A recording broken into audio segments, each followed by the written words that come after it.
Hi guys, welcome to our trading channel. So, ఇప్పుడు మనం next weekly analysis మాట్లాడుకుందాం. So, నేను వీక్లీ అనాలిసిస్ ఎక్స్‌ప్లెయిన్ చేస్తా. So, according to me next week market ఎలా ఉండబోతుందో, first మనం బ్యాంక్ నిఫ్టీ మనం వీక్లీ టైమ్ ఫ్రేమ్‌లో చూసుకుంటే ఒక స్ట్రాంగ్ బేరిష్ మరబోజు క్యాండిల్ అనేది ఫార్మ్ అయింది. సో, మీకు ఈ క్యాండిల్‌ని చూస్తే నెక్స్ట్ వీక్ ఏమనిపిస్తుంది, పక్కా మీరైతే అప్ సైడ్‌కైతే ప్లాన్ చేయరు. డౌన్ సైడ్‌కే ప్లాన్ చేస్తారు. సో, అకార్డింగ్ టు మీ అయితే these levels should be going to be zero next week. Next వీక్‌కి 51,700, 51,800 ఈ లెవెల్స్ అనేటివి జీరో అయిపోతాయి ఎక్స్‌పైరీ వరకు. సో, నా ప్లాన్ అయితే అది. సో, ఇక్కడైతే బేరిష్ చూపిస్తుంది. సో, ఇప్పుడు మనం ఈ 2 క్యాండిల్స్‌ని కలిపి చూసినా గాని, సో, మనం ఇప్పుడు ఇక్కడ 2 క్యాండిల్స్‌ని కలిపి చూసినా గాని, ఇది మనకొక బేరిష్ ఎంగల్ఫింగ్ ప్యాటర్న్ లాగైతే మనకు కనిపిస్తుంది. సో, మన వ్యూ అయితే నెక్స్ట్ వీక్‌కి పక్కా బేరిషే ఉంటది. బుల్లిష్ అయితే ఉండదు అంటిల్ మనకేదన్నా డైలీ క్యాండిల్ కన్ఫర్మేషన్ ఇచ్చే వరకు. సో, ప్రెజెంట్ అయితే మన వ్యూ అయితే బేరిష్. సో, ఇక్కడ మనం క్లియర్‌గా చూసుకుంటే ఒక ఎం ప్యాటర్న్ అనేది ఫార్మ్ చేయడానికి ట్రై చేస్తుంది అప్ సైడ్. సో, అది ట్రెండ్ రివర్సల్ ప్యాటర్న్. సో, మన సపోర్ట్ లెవెల్ వచ్చేసి 49,700. దెన్ ఆఫ్టర్ మన రెసిస్టెన్స్ వచ్చేసి ఈ వీక్ క్యాండిల్ హై. సో, వీక్లీలో అయితే. సో, ఇప్పుడు మనం డైలీ టైమ్ ఫ్రేమ్‌లో చూద్దాం. డైలీ టైమ్ ఫ్రేమ్‌లో ఇక్కడ మనం క్లియర్‌గా ఎం ప్యాటర్న్ అనేది బ్రేక్ అయింది. With strong confirmation, with strong candle. So, మన వ్యూ అయితే డైలీ టైమ్ ఫ్రేమ్‌లో కూడా బేరిషే. సో, డైలీ టైమ్ ఫ్రేమ్‌లో ఈ క్యాండిల్ ఎబోవ్‌నే మనం బుల్లిష్ ట్రేడ్స్ అనేది ప్లాన్ చేయాలి. 51,400. సో, ఇదనేది ఒక రేంజ్ బ్రేక్‌ఔట్. సో, మీరిక్కడ క్లియర్‌గా చూడొచ్చు. ట్రయాంగిల్ అనేది ఇది రేంజ్ బ్రేక్‌ఔట్. ఇక్కడ నుండి మార్కెట్ అనేది అప్ సైడ్ ఎళ్ళింది. సో, మార్కెట్ ఈ లెవెల్స్ దగ్గర సపోర్ట్ తీసుకునే ఛాన్స్ ఉంది. సో, ఇదొక సపోర్ట్. దెన్ ఇదొక సపోర్ట్. సో, నేనేమనుకుంటున్నా అంటే మార్కెట్ అనేది రేపు if in case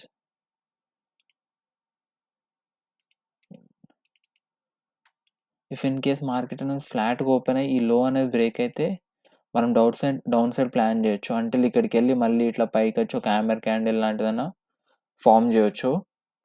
or else market అనేది గ్యాప్ అప్ ఓపెన్ అవుతే ఇన్‌సైడ్ క్యాండిల్ ఫార్మ్ చేయడానికి మాక్సిమం ఛాన్సెస్ అనేటివి ఉన్నాయి. సో, అంటిల్ ఈ లెవెల్ క్రాస్ అయితే తప్పిస్తే మనం బై సైడ్ అనేది ప్లాన్ అయితే చేయొద్దు. So, okay.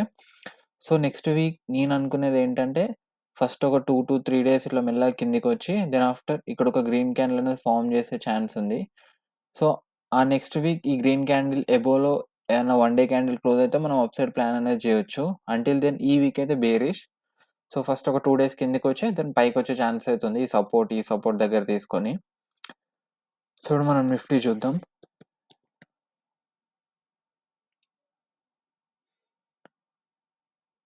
One minute. Nice. So, ఎవరైతే ఛానల్‌ని కొత్తగా విజిట్ చేస్తున్నారో సబ్స్క్రైబ్ చేయండి.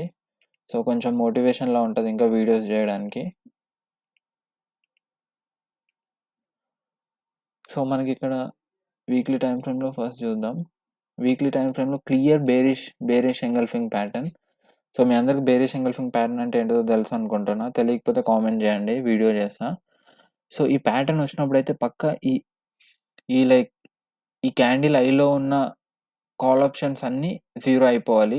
సో, 25,320, 25,400, 25,000 మీరు అవసరమైతే ఈ క్యాండిల్‌కి 50% కొంచెం రిస్క్ ఎక్కువ తీసుకుంటే 50% అబోవ్ కూడా జీరో అయిపోతాయి. 25,400, 25,150 లెవెల్స్ కూడా. సో, మీరు ప్లాన్ చేయొచ్చు according to your risk. So, weekly candle కూడా మనకు బేరిష్ చూపిస్తుంది. సో, మనకు ప్రీవియస్ సపోర్ట్ అనేది సో, ఇది. సో, ఈ క్యాండిల్ సో, ఈ స్వింగ్ కిందనే క్లోజ్ అయింది మార్కెట్. సో, వీక్లీలో బేరిష్ చూపిస్తుంది. సో, మనం మంత్లీలో చూసుకుంటే ఇక్కడ కూడా ఒక క్లియర్‌గా ఎం ప్యాటర్న్ అనేది బ్రేక్ అయింది. మీరిక్కడ చూడొచ్చు. సో, ఇది కూడా ఒక strong bearish candle. Until 1 minute. Until ఈ హై క్రాస్ అయ్యేంత వరకు మీ వ్యూ అనేది బేరిషే ఉండాలి. ఓకే. సో, నా వ్యూ అయితే రేపటికి ఈ వీక్‌కి మొత్తం బేరిష్. అంటిల్ ఈ హై బ్రేక్ అయ్యేంత వరకు. సో, మనం ఇక్కడ సపోర్ట్ చూసుకుంటే మనం ఇక్కడ సపోర్ట్ చూసుకుంటే ఈ లెవెల్ సపోర్ట్‌లా చూసుకోవచ్చు. సో, ఆల్మోస్ట్ ఇప్పుడు సపోర్ట్ దగ్గర ఉంది ప్రైస్ అనేది. సో, గ్యాప్ అప్ ఓపెన్ అయ్యి ఇఫ్ ఇన్ కేస్ ఇక్కడ ఏమైనా డబ్ల్యూ ప్యాటర్న్ గాని ఏమైనా రివర్సల్ ప్యాటర్న్స్ కనిపిస్తే మనం ఇఫ్ ఇన్ కేస్ నాకైతే మోస్ట్‌లీ ఫ్లాట్‌గా ఓపెన్ అయితే మళ్ళీ ఈ లో బ్రేక్ అవ్వంగానే మనం సెల్ సైడ్ ప్లాన్ చేయొచ్చు. If in case huge gap up open అయితే inside bar. If in case gap down open అయితే సో, మార్కెట్ ఎక్కడ సపోర్ట్ తీసుకుంటదో మనం అబ్జర్వ్ చేయాలి. సో, ఇక్కడ మార్కెట్ అనేది 25,800 లెవెల్స్‌లో ఉంది. సో, రౌండ్ ఫిగర్ లెవెల్ వచ్చేసి 25,020 సారీ. మార్కెట్ అనేది ఇప్పుడు 24,800 దగ్గర ఉంది. సో, రౌండ్ ఫిగర్ లెవెల్ వచ్చేసి 24,500. 24,500 లెవెల్స్. సో, ఇక్కడ నెక్స్ట్ సపోర్ట్ అయితే ఉంది. సో, మనం ఇప్పుడు కొంచెం షార్టర్ టైమ్ ఫ్రేమ్‌లోకెళ్ళి సపోర్ట్ అనేది ఫైండ్ చేద్దాం. సో, మనం ఇంకో సపోర్ట్ అంటే మనం ఈ లెవెల్‌ని మార్క్ చేసుకోవచ్చు. ఇక్కడ గ్యాప్ కూడా వచ్చింది. ఓకే. ఈ లెవెల్‌ని మనం మార్క్ చేసుకోవచ్చు. 24,660. సో, నేనైతే market if in case flat open అయ్యి కిందికొస్తే సెల్ సైడ్ ప్లాన్ చేయండి. సో, ఈ లెవెల్ మీదనే మీరు బై సైడ్ అనేది ప్లాన్ చేసుకోండి. సో, మీకు బోత్ ఇండెక్స్ అనాలిసిస్ అనేది అర్థమైందని అనుకుంటున్నా. Thank you.